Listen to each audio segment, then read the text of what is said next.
The first chapter of sociology यानी सामाजिक विज्ञान का जो पहला चैप्टर है वो क्या होता है, सामाजिकरण एक अध्ययन। ठीक है, समाजीकरण एक स्टडी या समाजीकरण एक अध्ययन के रूप में। व्हाट इज समाजीकरण, क्या होता है? तो इस समाजीकरण एक अध्ययन के रूप में जब हम पढ़ेंगे तो इस समाजीकरण का अध्ययन जो होगा उसको हम क्या करेंगे भाई, इन समाजीकरण के अध्ययन को हम विभिन्न पैमाने पे पढ़ेंगे।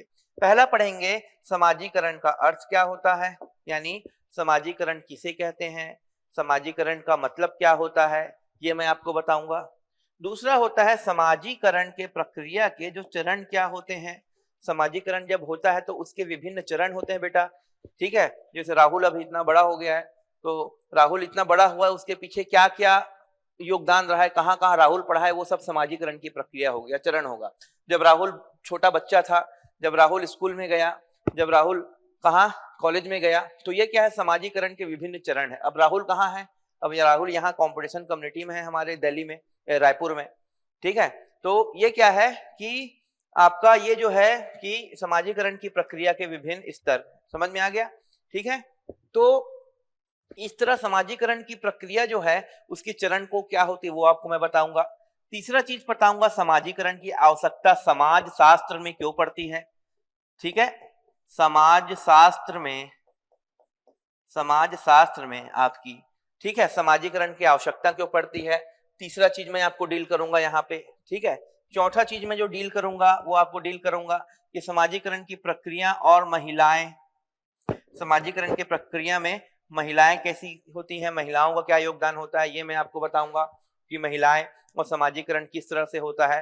ठीक है, सॉरी, पुरुषों की समाजीकरण किस तरह से होती है, महिलाओं की समाजीकरण किस तरह से होती है, महिला का समाजीकरण पुरुषों के समाजीकरण से किस तरह अलग है, महिलाओं को कौन कौन से चुनौती का सामना करना पड़ता है समाजीकरण में। ठीक है, ये आपको मैं बताऊंगा।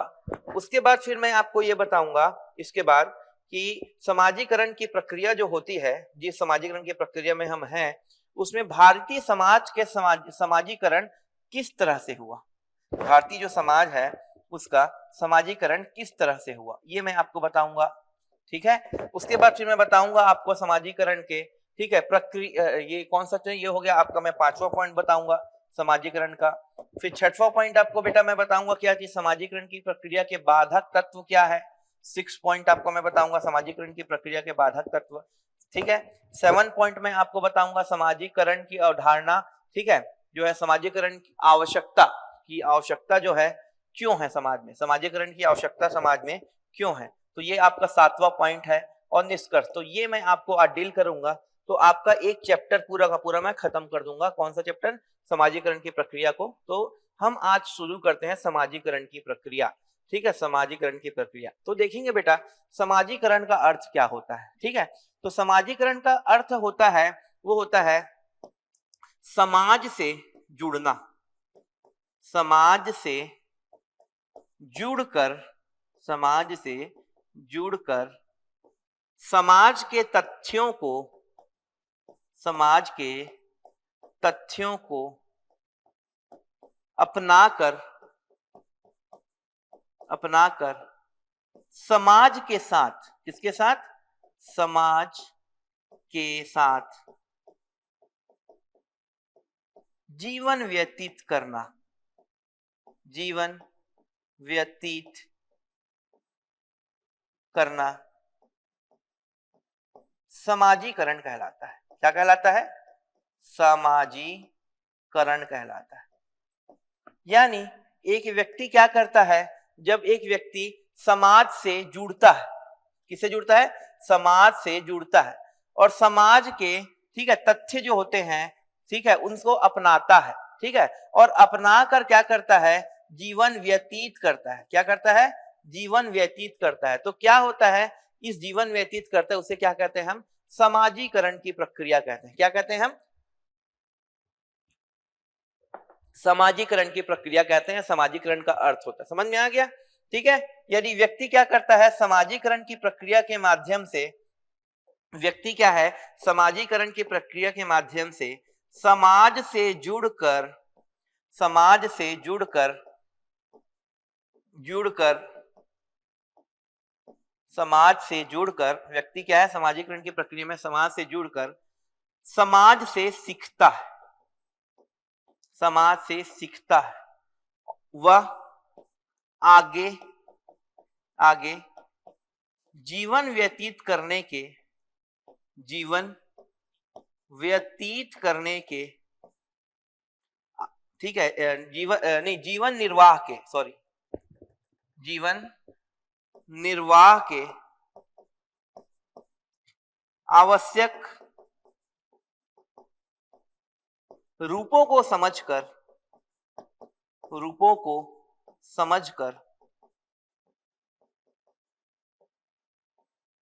समाज का एक हिस्सा बन जाता है, समाज का एक हिस्सा बन जाता है।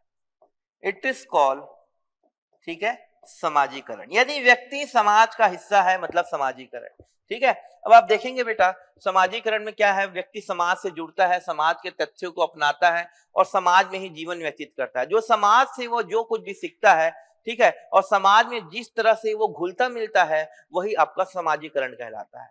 समझ में आ गया? एक बच्चा हुआ, एक बच्चा होने के बाद जैसे स्कूल गया और स्कूल के साथ जहां उसके क्या हुआ, दोस्त यार बने, वो क्या होगा, समाजीकरण का दूसरा स्टेज कहलाएगा, पहला स्टेज नहीं कहलाएगा। पहला स्टेज कब कहलाएगा, जब बच्चा पैदा हुआ, पैदा होने के बाद थोड़ा सा बोलना सीखा और बोलने के बाद जैसे ही क्या है, वो अपने परिवार से जुड़ा। तो this is the first stage of socialisation, यानी ये समाजीकरण का पहला चरण आपका कहलाएगा। तो परिवार जो होता है समाजीकरण का पहला चरण होता है। समझ में आ गया? तो समाजीकरण का अर्थ होता है व्यक्ति समाज से जुड़कर, समाज के तथ्यों से सीखकर, समाज को अपनाकर, समाज के साथ जो जीवन व्यतीत करता है, इसी प्रक्रिया को हम क्या कहते हैं, समाजीकरण की प्रक्रिया कहते हैं। क्लियर है? समझ में आ गया? नेक्स्ट जो आपका आता है वो आपका देखेंगे, वो देखेंगे समाजीकरण के प्रक्रिया के विभिन्न चरण क्या होते हैं। समाजीकरण की प्रक्रिया होती है भैया, मैंने आपको बताया था।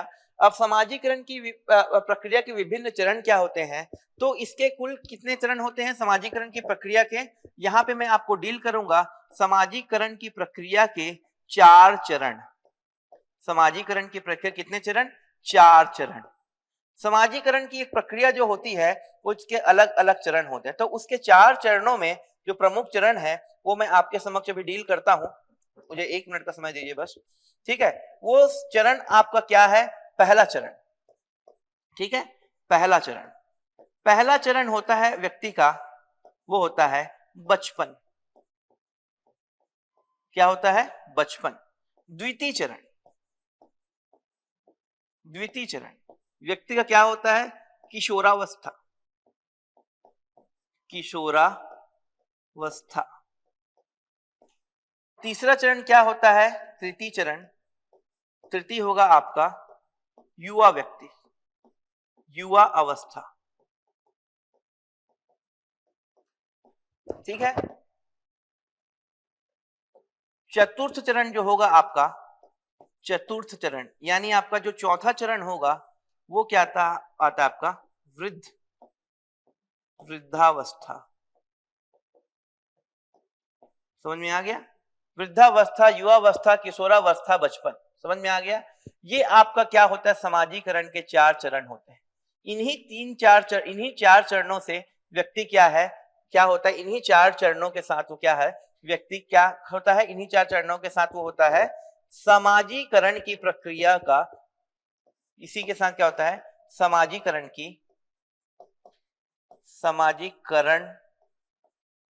से जुड़ जाता है। समाजीकरण से क्या करता है व्यक्ति, जुड़ता है इन्हीं 4 अवस्थाओं में, इन्हीं 4 अवस्थाओं में। ठीक है, इन्हीं 4 अवस्थाओं में व्यक्ति क्या करता है, समाजीकरण की प्रक्रिया से जुड़ जाता है। अब देखते हैं समाजीकरण की प्रक्रिया के 4 चरण। तो सबसे पहले आपको मैंने बताया था समाजीकरण की प्रक्रिया के कितने चरण होंगे, 4 चरण होंगे, कुल 4 चरण। तो पहला चरण होता है व्यक्ति का, that's the first stage of socialisation is called bachpan, यानी चाइल्डहुड।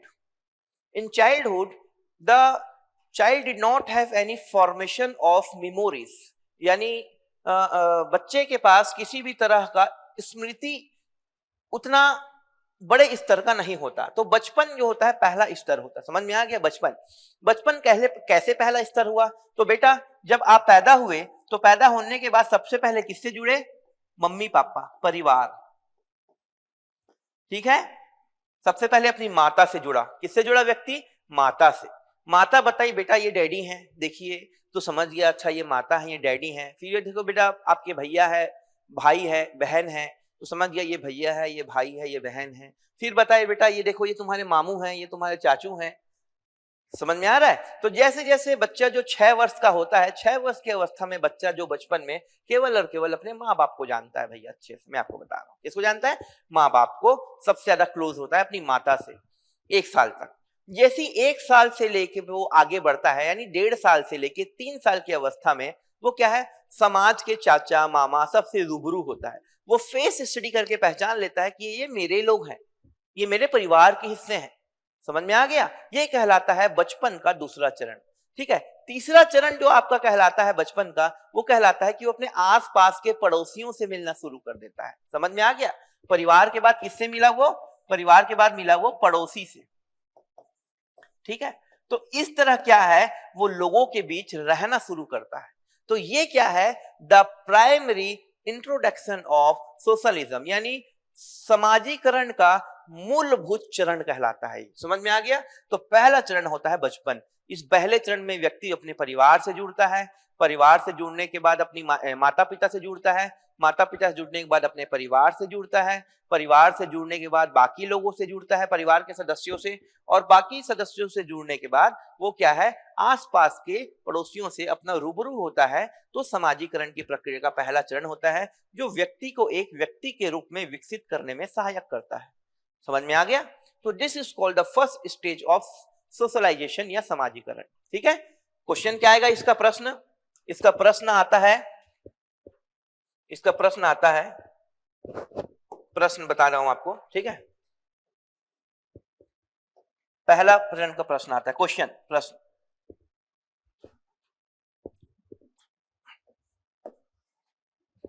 समाजीकरण की प्रक्रिया के, समाजीकरण की प्रक्रिया के, समाजीकरण की प्रक्रिया के प्रथम चरण, प्रथम चरण के महत्व को बताइए, के महत्व को बताइए, समझाइए। ठीक है, प्रश्न 8 नंबर से 10 नंबर के बीच में आ सकता है, यानी आपको ये 100 शब्दों में, कितने शब्दों में? 100 शब्दों में आपको लिखना पड़ सकता है इसका आंसर। समझ में आ गया? यूपीएससी में तो आपका नहीं होता, यूपीएससी में तो 15 नंबर और 10 नंबर का सीधा क्वेश्चन आता है, लेकिन सीजीपीएससी में 2 नंबर 4 नंबर, सीजीपीएससी में आपका 2 नंबर 4 नंबर 8 नंबर 10 नंबर और 15 नंबर, ये है। यूपीएससी में भैया 10 नंबर के 10 क्वेश्चन और 15 नंबर के आपके 10 क्वेश्चन आपके देते हैं, लंबा लंबा। समझ में आ रहा है? तो ये है, तो ये आपका आ जाएगा आपका ये 8 नंबर, यानी 100 शब्द में, 100 वर्ड्स, 100 शब्द में इसका आपको आंसर लिखने को आ सकता है। क्लियर है? ये एक क्वेश्चन आपका आ सकता है प्रथम चरण में। तो ये प्रथम चरण जो आपका आएगा उसमें मैं आपको ये बताया कि किस तरह से आप ये आप जो मैंने आपको प्रथम चरण बताया वही आपको क्या करना है, इसका वो आपका आंसर होगा। समझ में आ गया? द्वितीय चरण, द्वितीय चरण में हम क्या आते हैं? किशोरावस्था में आते हैं। ठीक है, अब किस द्वितीय चरण क्या है? तो भैया आप देखेंगे जैसे आप बचपन में गए, परिवार से जुड़े, परिवार से जुड़ने के बाद आप क्या पड़ोसी से जुड़े, फिर क्या करें? प्राथमिक शिक्षा लिया आपने, स्कूल गए। ठीक है, प्राथमिक शिक्षा आपने जो है प्राथमिक शिक्षा लेके कहाँ गए आप? स्कूल गए।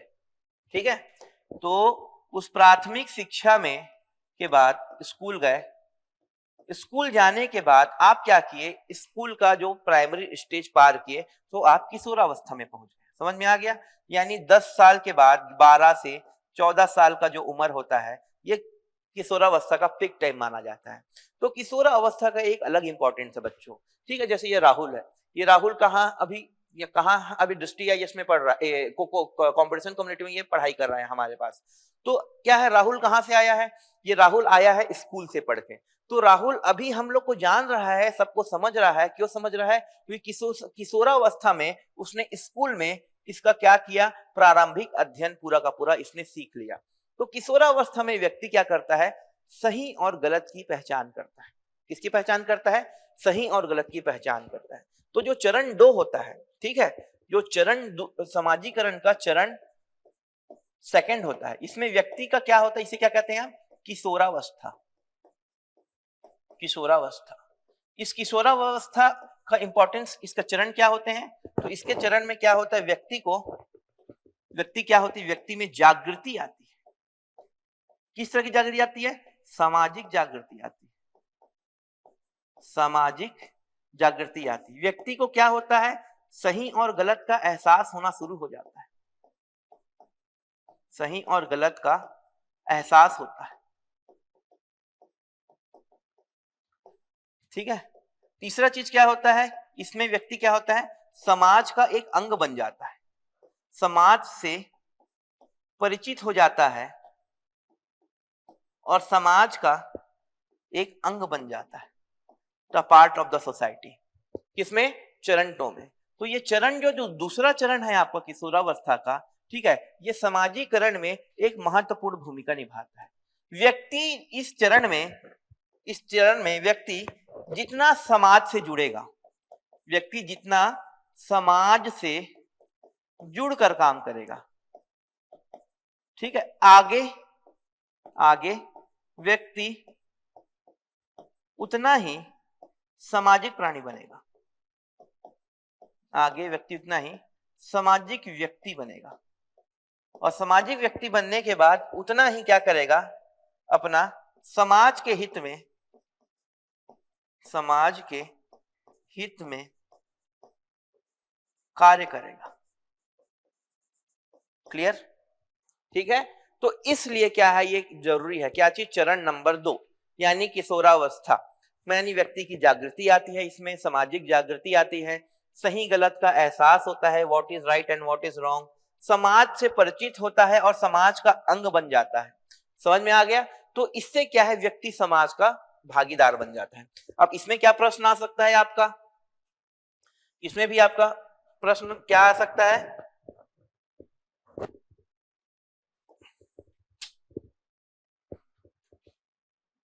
ठीक है, क्या प्रश्न आएगा इसमें? तो इसमें आपका प्रश्न आ सकता है बेटा,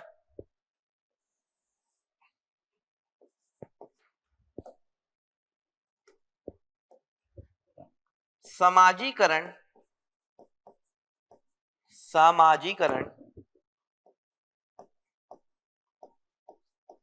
का द्वितीय चरण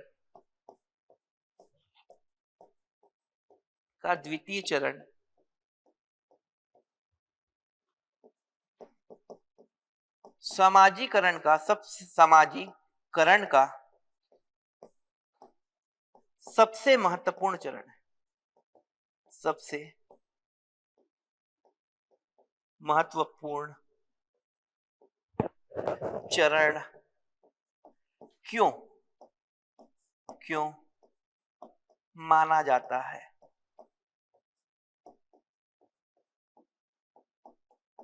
8 नंबर का प्रश्न, 100 शब्द आ सकता है आपको प्रश्न। समझ में आ रहा है? तो ये जो आपका प्रश्न आएगा, ठीक है, ये जो आपका प्रश्न, कौन सा प्रश्न आपका, ये वाला जो प्रश्न आएगा, ठीक है, तो आपको क्या करना है, इन्हीं सब चीजों को इसमें डिस्क्राइब करना है। जो चीज मैंने बताई उन्हीं सब चीजों को इसमें क्या करना है, आपको डिस्क्राइब करना है। समझ में आ गया? ये हो गया समाजीकरण का द्वितीय चरण जो मैंने आपको डील किया। फिर मैंने आपको डील करता हूं समाजीकरण का तृतीय चरण यानी युवावस्था। समझ में आ गया? तो भैया जब व्यक्ति युवावस्था आ जाता है या व्यक्ति 18 साल का हो जाता है, when the human being become the age adult, ठीक है, तो वो क्या होता है, पूरी तरह से व्यक्ति परिपक्व हो जाता है। क्या होता है? व्यक्ति परिपक्व हो जाता है, व्यक्ति में एक स्थायित्व आ जाता है। मैं आपको लिख के दिखा देता हूं ताकि आपको समझ में आए, ठीक है। तो समाजीकरण का जो आपका देखेंगे, समाजीकरण का जो तृतीय चरण है, जो तीसरा चरण आप कहेंगे, ठीक है, वो है आपका तृतीय चरण, समाजीकरण का तृतीय चरण।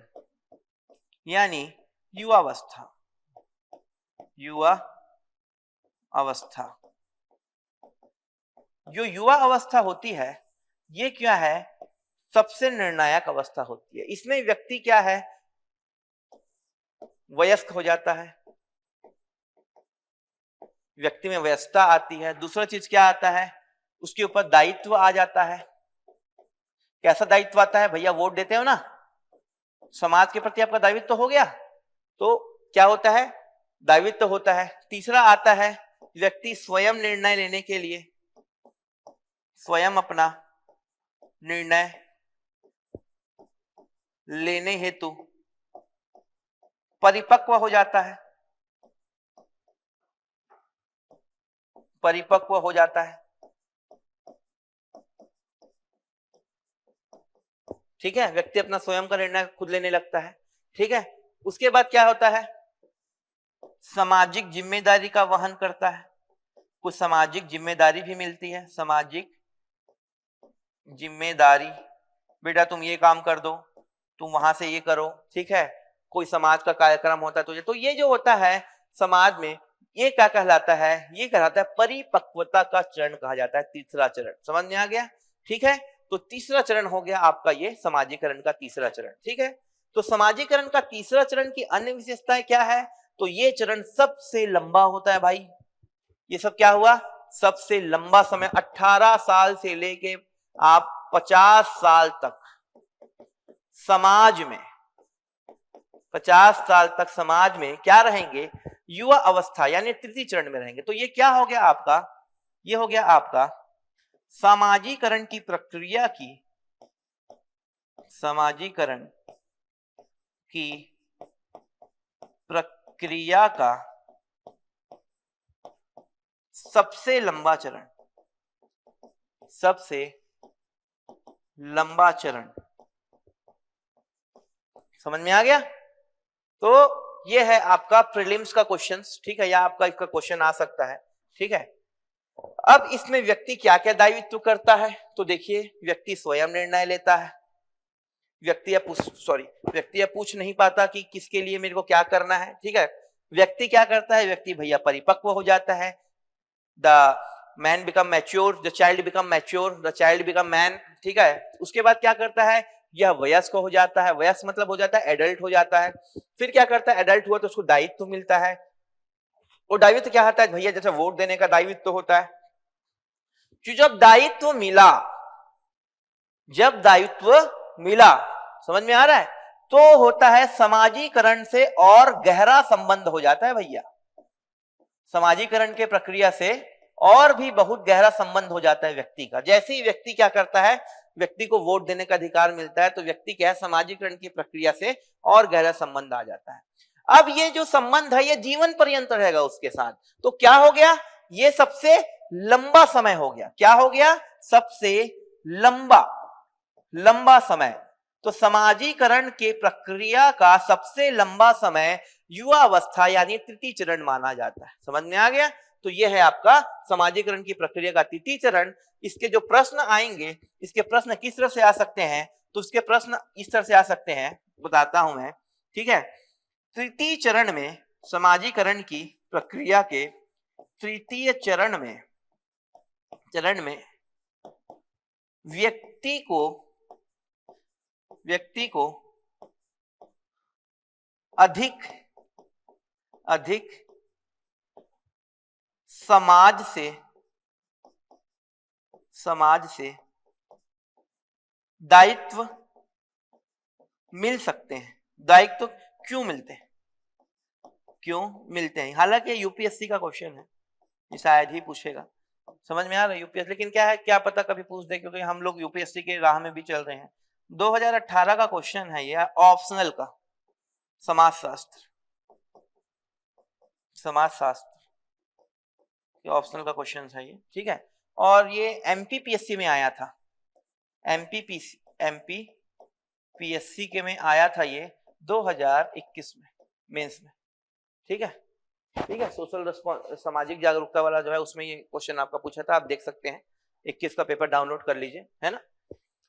तृतीय चरण में व्यक्ति को अधिक समाज से दायित्व क्यों मिलते हैं, मतलब समाजीकरण का तृतीय चरण व्यक्ति को अधिक समय क्यों मिलते हैं, तो इसके ऊपर आपको मिलना क्यों मिलते हैं, कैसा मिलते हैं, ये आपके ऊपर क्वेश्चन आ सकता है। सीजीपीएससी में इतना टफ क्वेश्चन नहीं आता, यूपी और एमपीपीएससी में ये क्वेश्चन आपको देख सकते हैं। तो ये क्या है, समाजीकरण की तृतीय प्रक्रिया का जो है आपको उल्लेख मैंने यहाँ पर कर दिया, समझ में आ गया। अब हम आए कहाँ पे, चौथे चरण में। किसमें हम आए, चौथे चरण में, तो वृद्धावस्था। तो मैं नेक्स्ट स्लाइड लेके इसको आपको डील करूंगा, ठीक है। वृद्धावस्था, तो देखिए समाजीकरण की प्रक्रिया का चौथा चरण, समाजीकरण का चतुर्थ चरण। ये बहुत लंबा चैप्टर है भाई, इसमें थोड़ा समय लगता है।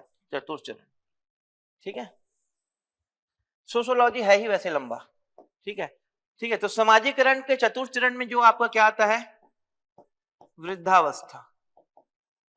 वृद्धावस्था जो है वो क्या है, सबसे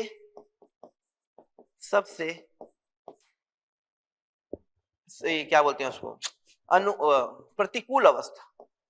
क्या कहते हैं उसे, सबसे प्रतिकूल अवस्था। जब व्यक्ति के प्रतिकूल परिस्थिति होती है, समाजीकरण की प्रक्रिया को जीकर समाजीकरण से व्यक्ति समाजीकरण से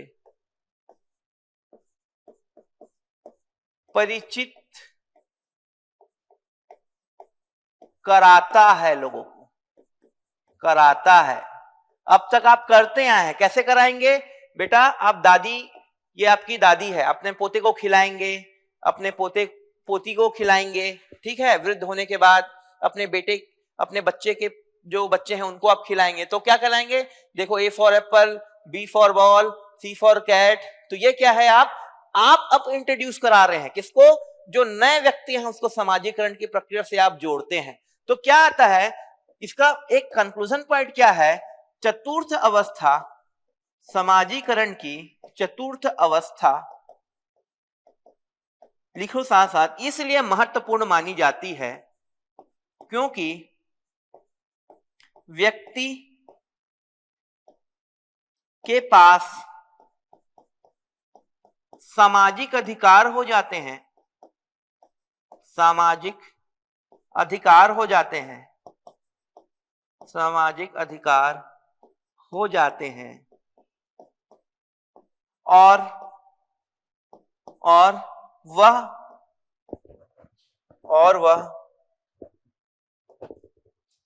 नए लोगों का समाज में परिचय कराता है तथा समाजीकरण की प्रक्रिया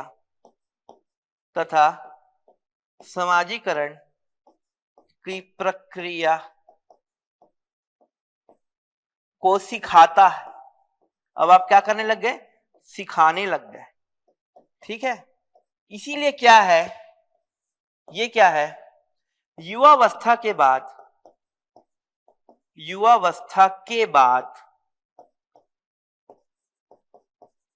दूसरी महत्वपूर्ण अवस्था मानी जाती है, किसकी, समाजीकरण की प्रक्रिया की, समाजीकरण की प्रक्रिया।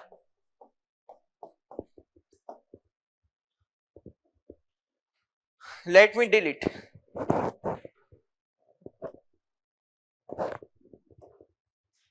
समाजीकरण का कौन सा चरण, समाजीकरण का चौथा चरण, क्लियर।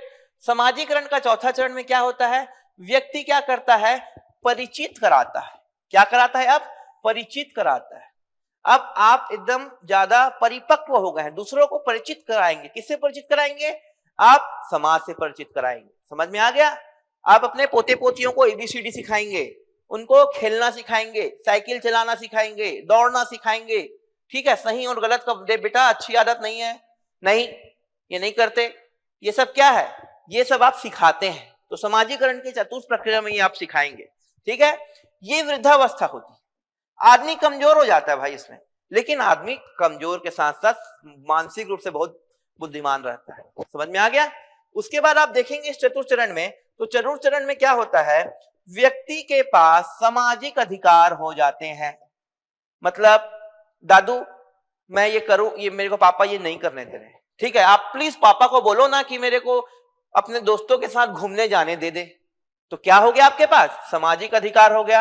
आप अपने बेटे को बोलेंगे फलाना, जैसे राहुल को बोलेंगे, जैसे राहुल है, मेरा बेटा कौन है, राहुल है, तो मैं राहुल को बोलूंगा कि नहीं बेटा तू ये सब मत कर, तू मेरे पोते को जाने दे दे, ठीक है। तो मेरा पोता मेरे पास आएगा और बोलेगा कि नहीं मेरे को पापा ऐसा ऐसा बोल रहे हैं, तो आपके पास क्या हो गया, सामाजिक अधिकार हो जाता है। एकदम इजी समझा रहा हूं आप लोग को, ठीक है, क्लियर है।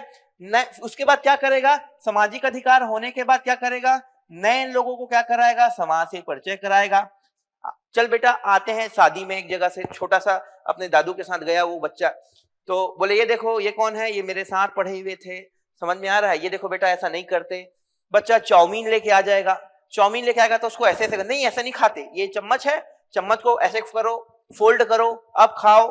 तो क्या किया, लोगों को परिचय कराता है चीजों का, सही और गलत का। इतना व्यक्ति मैच्योर हो जाता है इस अवस्था में आके, ठीक है। युवा अवस्था के बाद सबसे महत्वपूर्ण अवस्था यह मानी जाती है। युवा अवस्था के बाद क्यों महत्वपूर्ण मानी जाती है, क्योंकि यह समाजीकरण लोगों को सिखाता है। समाजीकरण लोगों क्या करता है, सिखाता है। तो ये हो गया आपका समाजीकरण की प्रक्रिया के चतुर्थ चरण, ठीक है।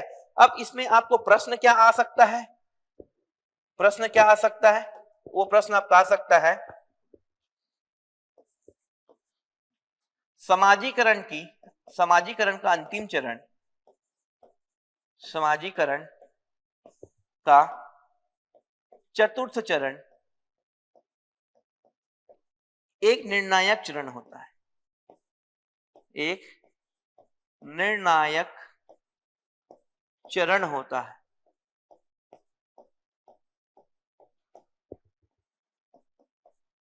टिप्पणी करें, राइट अ शॉर्ट नोट, टिप्पणी लिखें।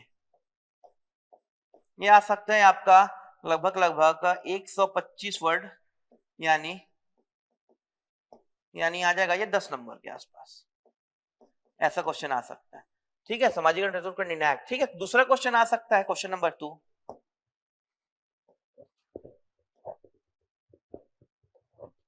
चतुर्थ चरण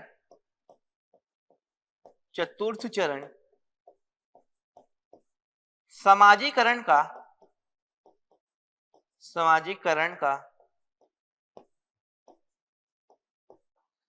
सबसे महत्वपूर्ण चरण क्यों है, वही घुमा के दे दिया, सबसे महत्वपूर्ण चरण क्यों,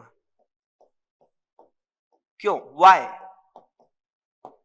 तीसरा क्वेश्चन आपका आ सकता है, ये आपका आ जाएगा, ये भी 8 अंक में आ जाएगा, 8 नंबर, 100 शब्द। समाजीकरण के चतुर्थ प्रक्रिया, समाजीकरण के अंतिम चरण में, समाजीकरण के अंतिम चरण में व्यक्ति को क्या क्या महत्वपूर्ण भूमिकाएं अदा करनी होती है, भूमिकाएं अदा करनी होती है। विश्लेषण करें, विश्लेषण, ये आपका आ सकता है 125 अंक,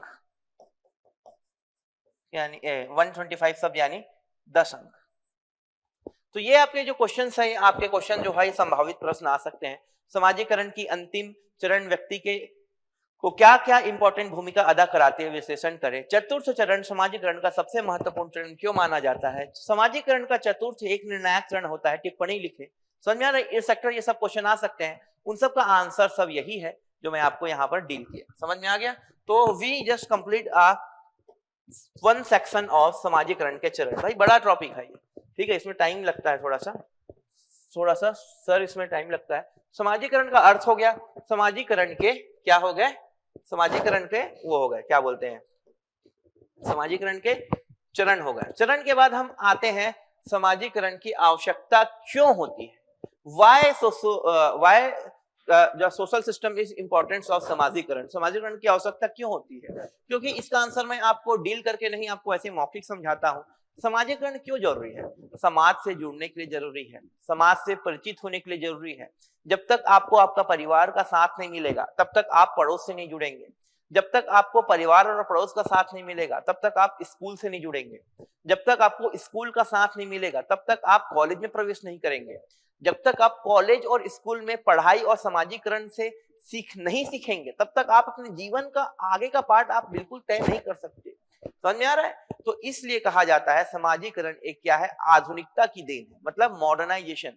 हम सामाजिक व्यक्ति हैं, हम मॉडर्न व्यक्ति हैं, तो समाजीकरण की आवश्यकता क्यों होती है, तो समाजीकरण की आवश्यकता सीधा होती है भैया, एक वर्ड का आंसर है ये, समाजीकरण की आवश्यकता होती है जीवन व्यतीत करने में, जीवन व्यतीत करने में, जीवन व्यतीत करने के लिए हमें समाजीकरण की आवश्यकता होती है। मतलब समाजीकरण के बिना हम जीवन व्यतीत नहीं कर सकते, किसी भी तरह का जीवन हम व्यतीत नहीं कर सकते।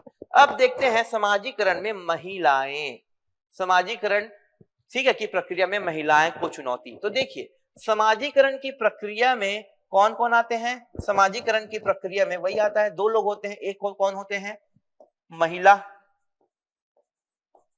और दूसरा होता है आपका पुरुष। पुरुष को क्या होता है, पुरुष को क्या होता है, अधिक अधिकार प्राप्त होते हैं, ज्यादा अधिकार पुरुष को प्राप्त होते हैं। जब अधिकार पुरुष को अधिक प्राप्त होते हैं तो क्या होता है, ये पितृसत्ता, पितृसत्ता यानी जहां पिता का वर्चस्व होता है, ठीक है। पितृसत्ता सामाजिक व्यवस्था होती है, पितृव्यवस्था सामाजिक व्यवस्था होती है। पितृसत्ता सामाजिक व्यवस्था के अंतर्गत महिलाओं को कम और पुरुषों को अधिक आंका जाता है, महिलाओं को कम और पुरुषों को अधिक आंका जाता है। समझ में आ रहा है? तो होता क्या है, पितृसत्ता में महिलाओं की क्या भूमिका है, इसको मैं आपको एक डील करता हूं, ठीक है, एक नया स्लाइड लेके, ठीक है।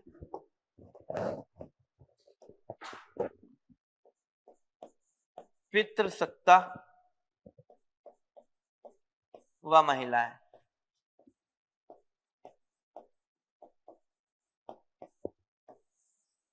ठीक है, ठीक है। तो इसका है पितृसत्ता में महिलाओं को, पितृसत्ता में महिलाओं को पुरुषों की अपेक्षा अधिक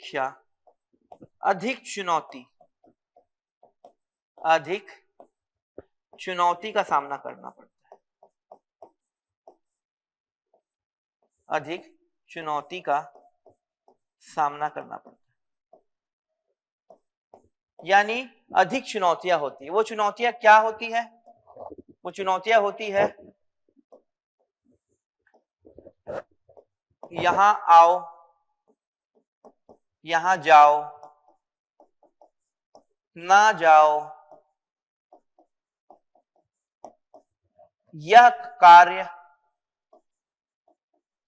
करो, यह कार्य ना करो, घर का काम करो, घर का काम करो। समाजीकरण की प्रक्रिया में महिला और पुरुष की समाजीकरण की प्रक्रिया अलग अलग होती है। महिला को समाजीकरण की प्रक्रिया में, महिला को समाजीकरण की प्रक्रिया में, महिला को समाजीकरण की प्रक्रिया में परिवार और घर की जिम्मेदारी, घर की जिम्मेदारी से अधिक परिचय कराया जाता है, से अधिक परिचय कराया जाता है, जबकि पुरुषों को बाहरी प्रक्रिया से परिचय कराया जाता है, जबकि पुरुषों को क्या किया जाता है, बाहरी प्रक्रिया से परिचय कराया। तो ये है पितृसत्ता और महिलाएं। तो मतलब महिलाओं को पितृसत्ता में जो महिलाएं होती है, ठीक है, जैसे आपकी बहन होंगी या फिर जो भी आपकी बहन होंगी, सिस्टर्स होंगी, वो क्या है, उनको आप घूम रहे हो रात को 12 बजे तक, लेकिन 12 बजे तक अलाउ नहीं है उनको घूमना, बेटा घर आओ 8 बजे, ठीक है, और लड़के घूमते रहते हैं, लड़कों को ज्यादा इंडिपेंडेंसी होती है। तो देखते हैं तो महिलाओं को पुरुषों की अपेक्षा अधिक चुनौती का सामना करना पड़ता है। क्या करना पड़ता है, अधिक चुनौती का सामना करना पड़ता है। वो चुनौतियां क्या है, व्हाट इज दैट चैलेंज, तो यहाँ आओ, यहाँ जाओ, यह कार्य करो, यह कार्य ना करो, ठीक है। महिलाओं को समाजीकरण की प्रक्रिया में घर चलाने के लिए तैयार किया जाता है बेटा, ठीक है। समाजीकरण की प्रक्रिया में महिलाओं को क्या किया जाता है, घर चलाने के लिए तैयार किया जाता है कि एक घर चला सके, एक घर को सही ढंग से संचालित कर सके, इसलिए महिलाओं को समाजीकरण में घर तक सीमित रखा जाता है। लेकिन अब बदलती दुनिया है भाई, अब तो महिलाएं कितनी बड़ी बड़ी काम कर रही है, कई हमारी छात्राएं हैं, कलेक्टर एसपी बने हैं सब, ठीक है, समझ में आ रहा है। आतिशी जी को देखिए जो आम आदमी पार्टी के हैं, दिल्ली में अभी वो मुख्यमंत्री बनी है शीला दीक्षित जी के बाद, समझ में आ रहा है। तो कहने का मतलब क्या है कि घर का काम के लिए उनको एक परंपरागत रूप से उनको घर के लिए तैयार किया जाता है। और भाई हमारे पुरुषों को बाहरी वर्ल्ड के लिए तैयार किया जाता है कि बाहर का काम काज करेंगे, नेतागिरी करेंगे, कलेक्टर बनेंगे, एसपी बनेंगे। अब तो सब बनने लगे हैं, अब तो अच्छा सोशल इक्वलिटी हो गया है। लेकिन ये मैं एक सोच बता रहा हूँ, सामाजिक की सोच बता रहा हूँ कि पुरुष बाहर का काम करेंगे और महिलाएं घर का काम करेंगी, ठीक है। तो इसलिए क्या होता है, महिला को समाजीकरण की प्रक्रिया में घर की जिम्मेदारी अधिक होती है। घर की जिम्मेदारी अधिक होने की वजह से महिलाएं क्या है, समाजीकरण की प्रक्रिया में उनकी भूमिका पुरुषों से, ये क्वेश्चन है ना, पुरुषों से कम होती या सीमित होती है। समझ में आ गया, क्या हो गया, सीमित होती है। तो ये है आपका महिलाएं और पितृसत्ता। इसका प्रश्न आता है, क्वेश्चन इसका लिखिए,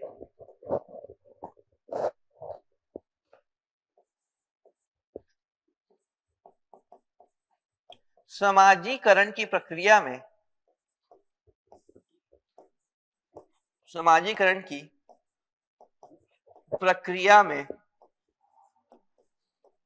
पितृसत्तात्मक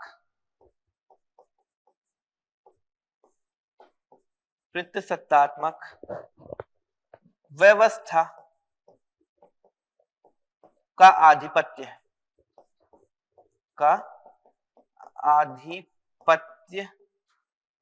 है। टिप्पणी करें 10 अंक, 100 शब्द। ये आपका प्रश्न, आपका ये है, ये पूछ सकता है, ठीक है। ये आपका प्रश्न जो है आपका पूछ सकता है। तो ये वाला टॉपिक मैं कंप्लीट कर दिया, पितृसत्ता और महिलाएं क्या होती, समझ में आ गया। अब मैं करूंगा 5वां नंबर, ठीक है, वो है आपका समाजीकरण, भारतीय समाज का समाजीकरण, ठीक है। तो भारतीय समाज के समाजीकरण की क्या रही है, एक अलग अलग प्रक्रिया रही है। वो प्रक्रिया क्या है, भारतीय समाज समाजीकरण में अलग अलग प्रक्रिया से गुजरा है, ठीक है। किस तरह हुआ भारतीय समाज में, समझे। तो भारतीय समाज का समाजीकरण अलग अलग हुआ है, ठीक है, ये एक बड़ा टॉपिक है। इसमें आपको प्राचीन भारत में भारत का समाजीकरण, प्राचीन भारत का समाजीकरण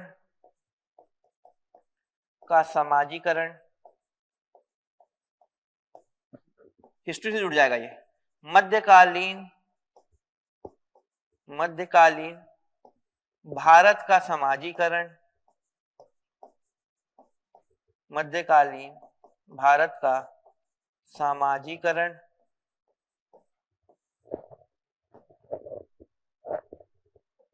और आधुनिक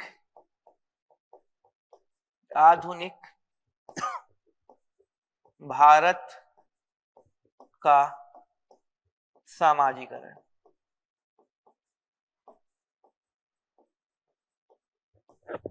ठीक है, 1, 2 और 3।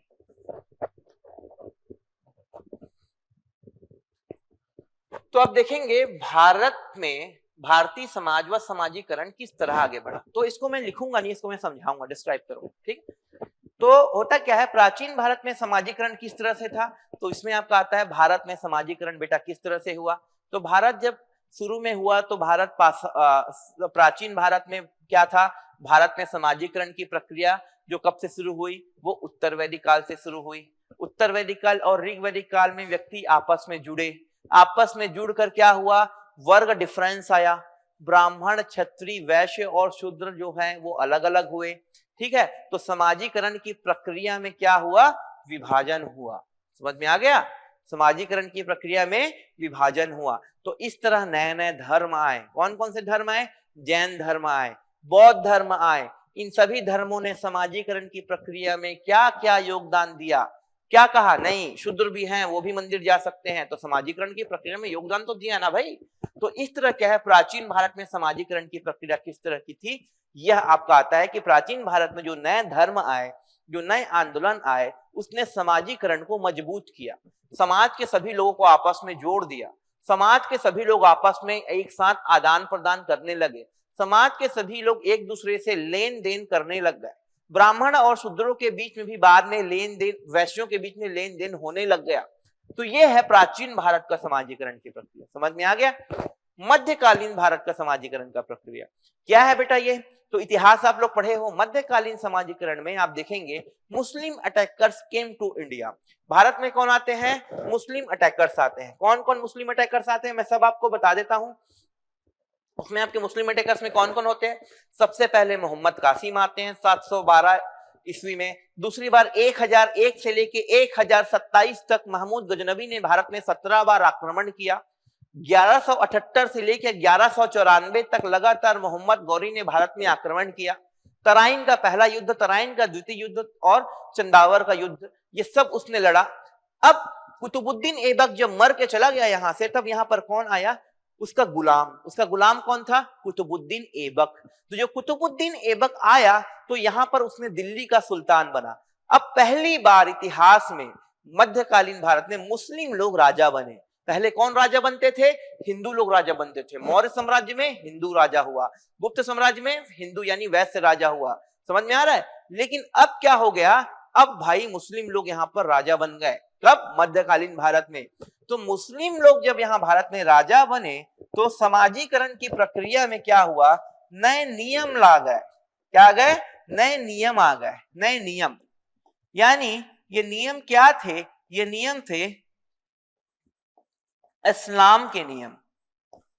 कितने नियम थे, कितना हो गया टाइम, हाँ कितने नियम थे, इस्लाम के नियम। समझ में आ गया, इस्लाम के जो नियम थे वो आ गए इसमें। तो जो इस्लाम के जो नए नियम आए उसने भारत के समाजीकरण को क्या किया, प्रभावित किया। ये इस्लाम नामक एक नया धर्म बन गया। पहले इस्लाम नहीं था भारत में। भारत में इस्लाम कब आया, 712 ईस्वी के बाद आया भैया। मैं आपको पहले बता रहा हूं, इस्लाम नहीं था प्राचीन भारत में। इस्लाम कब आया भारत में, 9वीं 10वीं शताब्दी के आसपास आया। तो होता क्या है, मध्यकालीन भारत में क्या हुआ, एक नया धर्म आ गया। वो क्या आ गया, इस्लाम। इस्लाम नया धर्म आ गया। नया धर्म आया तो क्या हुआ, ये जुड़ गया किससे, समाजीकरण से। क्लियर है। तो इस तरह मध्यकालीन भारत में जब अटैकर्स आए तो यहां पर मुस्लिम धर्म का प्रवेश हुआ, और मुस्लिम धर्म के प्रवेश होने के बाद नया धर्म बना। वो धर्म था क्या, इस्लाम धर्म। और इस्लाम धर्म भारतीय समाज का हिस्सा बन गया, और भारतीय समाज का हिस्सा बनने के बाद ये समाजीकरण की प्रक्रिया का एक भागीदार बन गया। क्लियर है बेटा। अब आधुनिक भारत में समाजीकरण, आधुनिक भारत में समाजीकरण क्या है, आधुनिक भारत में समाजीकरण की प्रक्रिया बहुत ही व्यापक हो चुकी है। आधुनिक भारत में समाजीकरण की जो प्रक्रिया है उसमें आपके नई नई आधुनिकतम चीजें, आपका मोबाइल, आपका इंटरनेट, ये सब आदमी को समाजीकरण से जोड़ रहा है, देश से जोड़ रहा है। आप यहाँ बैठे बैठे बिल क्लिंटन जी के बारे में पढ़ सकते हैं, यहाँ से बैठे बैठे एडिलेड यूनिवर्सिटी में एडमिशन ले सकते हैं किसी ऑनलाइन कोर्स में, यहाँ से बैठे बैठे आप ऑक्सफोर्ड यूनिवर्सिटी का कोई कोर्स और सर्टिफिकेट कर सकते हैं। समझ में आ रहा है? आप यहाँ से बैठे बैठे विश्व की सारी किताबें पढ़ सकते हैं।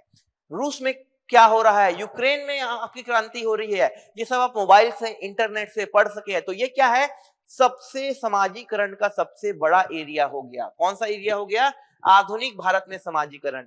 तो आधुनिक भारत में जो समाजीकरण हुआ उसमें क्या हुआ, सबसे पहले संचार साधनों ने समाजीकरण को बढ़ाया। एक लाइन, संचार के साधनों ने, संचार के साधनों ने भारत में समाजीकरण को बढ़ाया। समाजीकरण को बढ़ाया, ये है बस। जैसे मोबाइल, इंटरनेट, ये सब था, इसे समाजीकरण विश्व से जुड़ गया। दूसरा पॉइंट आता है विश्व गांव यानी वैश्वीकरण। ठीक है, भारत का जुड़ाव, भारत का जुड़ाव जो हो गया, क्या हो गया, विश्व से हो गया। समझ में आ गया?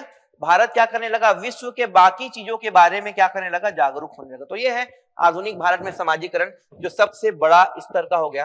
ठीक है, अब आते हैं इसमें, अब हम आते हैं समाजीकरण की प्रक्रिया के बाधक तत्व क्या क्या है। ठीक है, तो बाधक तत्व में आप क्या देखेंगे, समाजीकरण के प्रक्रिया में एक नहीं कई बाधक तत्व आपको देखने को मिलते हैं। तो सबसे पहला बाधक तत्व है आपका, वो आपका बाधक तत्व है सामाजिक अलगाव। सामाजिक अलगाव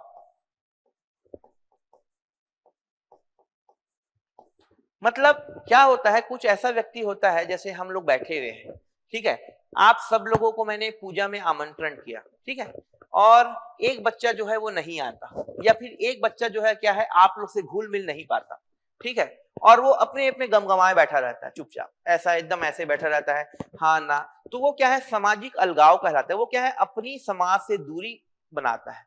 जैसे आप 8-10 लोग मिलकर यहाँ पर क्या कर रहे हो, नृत्य संगीत कर रहे हो, एक बच्चा जो है ये वहां पर जाके बैठा है, उसको कोई मतलब ही नहीं है, वो या फिर उठ के निकल जाता है यहाँ से, या वो ही is not interested to be a participate of this event.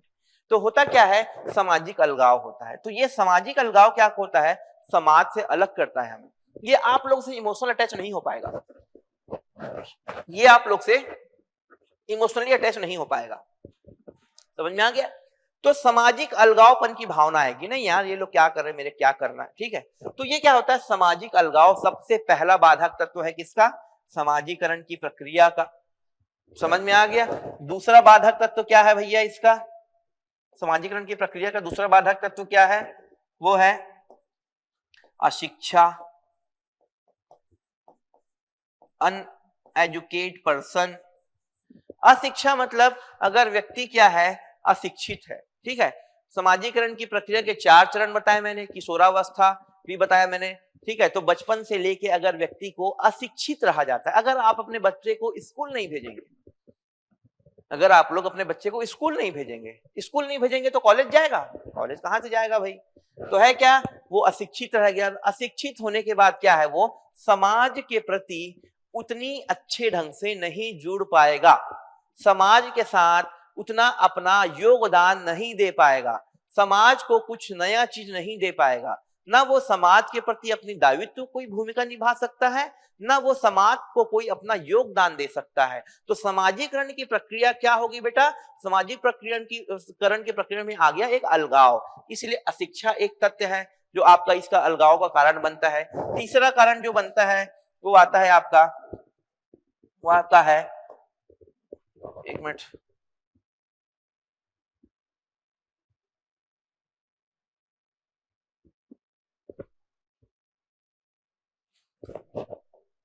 तीसरा जो आपका आता है वह आता है संप्रदायवाद, सांप्रदायिकता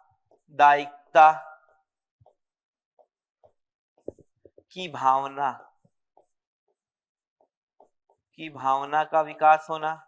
चौथा होता है क्षेत्रीय असंतुलन की भावना, क्षेत्रीय असंतुलन की भावना।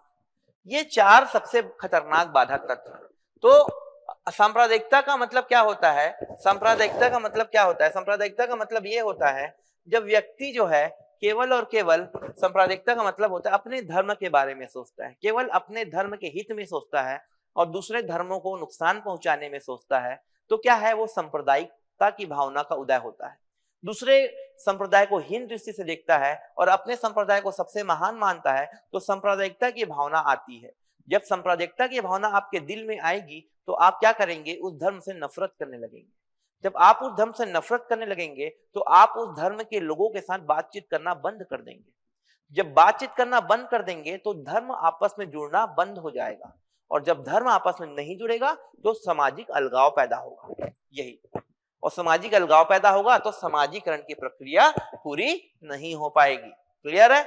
नेक्स्ट आपका आता है क्षेत्रीय असंतुलन की भावना। क्षेत्रीय असंतुलन मतलब होता है यदि व्यक्ति केवल अपने क्षेत्र से प्यार करता है और बाकी क्षेत्र की कोई परवाह नहीं करता है, तो इट इज कॉल्ड क्षेत्रीय असंतुलन की भावना। जैसे हम बोलेंगे नहीं, हमको तो छत्तीसगढ़ से मतलब है, छत्तीसगढ़ में ये मत हो वो मत हो, बाकी भारत में कुछ भी हो जाए हमको कोई मतलब नहीं है।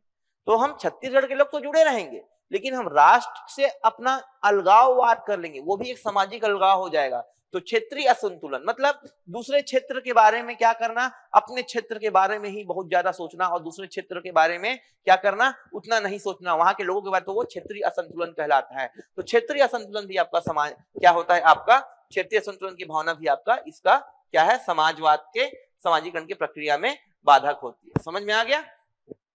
ठीक है। अब आता है आपका लास्ट पॉइंट, समाजीकरण की आवश्यकता के रूप में, समाजवाद की आवश्यकता के रूप में समाजीकरण। तो हम क्या टॉपिक पढ़ रहे हैं बेटा, हम विषय क्या पढ़ रहे हैं? हमारा विषय है समाजवाद। ठीक है, समाजवाद। तो जो आपका ये वाला समाजवाद, तो समाजवाद जो है उसके आवश्यकता के रूप में क्या है, आपका समाजीकरण किस तरह से योगदान करता है। तो आप देखेंगे जो आपका समाजीकरण की प्रक्रिया होती है, समाजीकरण की प्रक्रिया ही समाज का प्रारंभिक बिंदु होती है, प्रारंभिक चरण होता है, चरण कहा जाएगा। ठीक है, यानी समाजीकरण से क्या होगा, समाजवाद जो होता है, ठीक है, तो उसमें होता है सामाजिक प्रक्रिया, समाजीकरण की प्रक्रिया ही क्या है, समाज का प्रारंभिक चरण। मैंने आपको पहला चरण, चारों चरण बता दिया था। तो इसलिए क्या है, किसी भी समाज के आगे बढ़ने में, समाज को आगे बढ़ाने में, जब तक वहां पर समाजीकरण की प्रक्रिया नहीं होती, जब तक समाजीकरण से व्यक्ति नहीं जुड़ता, तब तक वह समाज से नहीं जुड़ सकता, और समाज से नहीं जुड़ेगा तो समाजवाद जो है अधूरा रह जाएगा। क्योंकि समाजवाद में हम समाज यानी व्यक्ति और समाज दोनों का अध्ययन करते हैं। इसीलिए क्या है, अगर व्यक्ति या समाज दोनों में से कोई भी अलग हो गया तो समाजवाद खत्म हो जाएगा। इसीलिए क्या है, समाजीकरण समाजवाद का एक महत्वपूर्ण पार्ट माना जाता है। तो यहाँ हमारा टॉपिक खत्म होता है बच्चों। तो आज हमने क्या क्या किया, आज मैंने पूरा चैप्टर खत्म करा दिया ये आपका। ठीक है, कैसे? सबसे पहले मैंने क्या किया, देखो आपको फिर से मैं बता देता हूँ। ठीक है, सबसे पहले मैंने शुरू किया समाजीकरण का अर्थ क्या होता है। समाजीकरण के अर्थ में मैंने बताया कि समाज से जुड़कर, समाज के तथ्यों को अपनाकर व्यक्ति जीवन जीता है, और व्यक्ति सीखता है, और सीख कर क्या करता है, अपना हिस्सा समझता है और जीवन का निर्वहन करता है। तो व्यक्ति जो समाज से सीखता है, समाज के साथ रहकर जो जीवन निर्वहन करता है, वही प्रक्रिया क्या कहलाती है, समाजीकरण की प्रक्रिया कहलाती है। दूसरी बात मैंने बताया, समाजीकरण की प्रक्रिया के चरण बताया मैंने। चरण क्या है, पहला चरण बचपन, द्वितीय चरण किशोरावस्था, तृतीय चरण युवावस्था, चतुर्थ चरण वृद्धावस्था। तो इसको मैंने अच्छे से आपको डील करके बताया है, वो मैं आपको एक बार पुरानी स्लाइड दिखा देता हूँ। ठीक है, कहाँ है पुरानी स्लाइड, एक मिनट। चरण नंबर 1, चरण नंबर 1 क्या है, चरण नंबर 1 में व्यक्ति क्या करता है, परिवार से जुड़ता है, पड़ोसी से जुड़ता है, स्कूल से जुड़ता है, और लोगों से उसका जुड़ाव होता है। द्वितीय अवस्था मैंने आपको क्या समझाया, द्वितीय चरण मैंने आपको समझाया, ठीक है, क्या समझा, ये देखिए द्वितीय चरण मैंने समझाया आपको कि सामाजिक जागृति आती है, सही गलत का फैसला होता है, किशोरावस्था में व्यक्ति को समाज से परिचित हो जाता है, समाज से जुड़कर आगे व्यक्ति सामाजिक जीवन व्यतीत करता है और वो क्या करता है, समाज के हित में कार्य करता है। प्रश्न आपको बताया, समाजीकरण की प्रक्रिया के प्रथम चरण के महत्व को समझाइए, समाजीकरण का द्वितीय चरण समाजीकरण का सबसे महत्वपूर्ण चरण क्यों माना जाता है, ये सब प्रश्न आपके आ सकते हैं। फिर मैंने आपको बताया क्या चीज बेटा, फिर मैंने बताया आपको समाजीकरण के तृतीय चरण बताया। तो तृतीय चरण को मैंने किस तरह से बताया, ये देखिए तृतीय चरण में बताया सबसे लंबा चरण होता है, 18 साल से 50 साल तक का व्यक्ति होता है, स्वयं निर्णय लेने की क्षमता आती है, सामाजिक जिम्मेदारी आती है, दायित्व आता है, वोट देता है, व्यक्ति वयस्क होता है, वोट देता है तो गहरा संबंध होता है, सबसे लंबे समय तक व्यक्ति तृतीय चरण में रहता है, समाजीकरण की प्रक्रिया का सबसे लंबा चरण माना जाता है। तो प्रश्न क्या आ सकता है इसमें, तृतीय चरण समाजीकरण के तृतीय चरण में व्यक्ति को अधिक समाज से दायित्व क्यों मिलते हैं, ठीक है, ये प्रश्न आ चुका है। फिर बेटा मैंने क्या बताया आपको, समाजीकरण की तीसरे चरण के बाद मैंने क्या बताया आपको, समाजीकरण का चतुर्थ चरण, ठीक है। तो समाजीकरण का जो चतुर्थ चरण था, ठीक है, उसके बारे में मैंने आपको बताया कि समाजीकरण क्या है, वृद्धावस्था में क्या है, व्यक्ति सिखाता है व्यक्तियों को, व्यक्ति क्या करेगा, अपने पोतों को अपने पोतियों को सही गलत सिखाता, तो ये चतुर्थ चरण के बारे में बताया था, ठीक है। फिर मैंने बताया कि समाजीकरण की आवश्यकता क्यों पड़ती है व्यक्ति को, समाजीकरण क्यों आवश्यक है व्यक्ति के लिए, तो मैंने बताया कि जो समाजीकरण की प्रक्रिया है वो आवश्यकता इसलिए पड़ती है क्योंकि व्यक्ति क्या करता है, एक सामाजिक प्राणी है, व्यक्ति जो है समाज में ही जीवन जीता है, ठीक है, और जीवन व्यतीत करने के लिए समाजीकरण की आवश्यकता होती है, ठीक है। फिर मैंने आपको क्या बताया, नेक्स्ट स्लाइड में मैंने आपको बताया समाजीकरण की प्रक्रिया में महिलाएं और समाजीकरण की प्रक्रिया में क्या महत्व है, तो मैंने बताया महिला होते हैं, पुरुष होते हैं, ठीक है, ये मैंने एक अलग से स्लाइड बना के आपको क्लियर कराया, ठीक है, ये देखिए पितृसत्ता और महिलाएं। तो बताया समाजीकरण की महिलाएं में महिलाओं को पुरुषों की अपेक्षा अधिक चुनौती का सामना करना पड़ता है, यहाँ आओ यहाँ ना आओ, ये करो वो करो ये ना करो, ठीक है। फिर महिलाओं को समाजीकरण की प्रक्रिया में जिम्मेदारी घर की अधिक दी जाती है, बोलते हैं कि तुम घर की जिम्मेदारी के लिए ट्रेंड किया जाता है, उसको घर परिवार चलाने के लिए ट्रेंड किया जाता है। समाजीकरण की प्रक्रिया में एक स्त्री घर चलाती है और पुरुष बाहर चलाता है, तो होता क्या है, पुरुषों को बाहरी प्रक्रिया से परिचित कराया जाता है और महिलाओं को घर की जिम्मेदारी से परिचित कराया जाता है। तो ये मैंने आपको बताया था कि महिलाओं के लिए ज्यादा मतलब चैलेंजेस है। फिर बताया भूमिका पुरुषों से बहुत कम होती है, क्यों कम होती है, क्योंकि भैया घर तक सीमित रहेगी आपकी महिलाएं घर की, तो भूमिका कम होगी। लेकिन अब चीजें बदल रही है, अब चीजें क्या हो रही है, महिलाओं के पक्ष में आ रही है, महिला दीन दुनिया आर्मी से लेके नेतागिरी सब चीज में वो बहुत पुरुषों से आगे हो रही है। प्रश्न क्या बताया मैंने आपको, समाजीकरण की प्रक्रिया में पितृसत्तात्मक व्यवस्था का आधिपत्य है, ठीक है, क्यों है, ठीक है, टिप्पणी लिखिए। पितृसत्ता मतलब पुरुषों का आधिपत्य समाज में, उसको क्या कहते हैं, पितृसत्ता कहते हैं। फिर मैंने लास्ट पॉइंट बताया आपको समाजीकरण की प्रक्रिया में महिलाएं, फिर समाजीकरण भारत में समाजीकरण की प्रक्रिया बताया। फिर देखो मैंने बताया प्राचीन भारत में समाजीकरण किस तरह से हुआ, उत्तर वैदिक काल में क्या था, कैसे हुआ, प्राचीन धर्मों ने कौन कौन सी भूमिका निभाई। फिर मैंने बताया मध्यकालीन भारत में कौन से नए नए चीजें आई जिसने समाजीकरण की प्रक्रिया को आगे बढ़ाया, नया धर्म आया, इस्लाम आया, इस्लाम का नियम आया, इस्लाम नए धर्म के रूप में भारत का एक समाज का हिस्सा बन गया और उसने क्या किया, समाजीकरण की प्रक्रिया को प्रभावित किया। आधुनिक भारत में समाजीकरण की प्रक्रिया में संचार साधनों ने भारत के समाजीकरण को पूरा विश्व में बढ़ा दिया। आप यहाँ से बैठे बैठे कहीं भर भी कांटेक्ट कर सकते हैं, ठीक है। उसके बाद आप देखते हैं वो बताया, ये आपको बताया समाजीकरण की प्रक्रिया के बाधक तत्व। ये आपको प्रश्न भी आ सकता है कि समाजीकरण की प्रक्रिया के बाधक तत्व क्या क्या है, 10 नंबर का क्वेश्चन आपको पूछ सकता है सीजीपीएससी मेंस में।